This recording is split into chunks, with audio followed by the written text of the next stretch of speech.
All right, here are the numbers. Look, this 4 family is worth at least $300,000.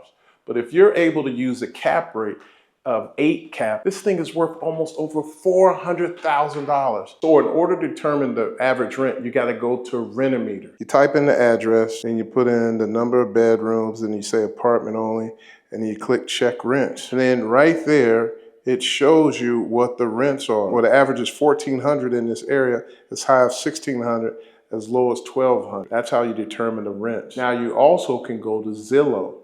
And you can go to Zillow and do the same thing and it will tell you the average rent. Now for cap rates, you need to go to caprateindex.com. And then you type in the zip code and there it is. 7.15 is the cap rate. Now you can determine the value. I'm just gonna go with the average rent is $1,200. So $1,200 times 4, that gives us $4,800. That's our gross potential rent a month. Then we're gonna multiply it times 12.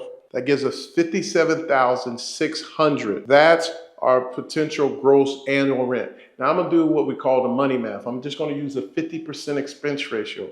50% goes to the NOI, net operating income, and the other 50% goes to expenses. So when we do that, times 0.5, that's 28.8. Now that's the NOI. Now how do you determine value? Value equals NOI divided by cap rate. So now we're going to take the NOI, which is 28.8, divided by 0.0715, which is the cap rate. That comes out to $402,000.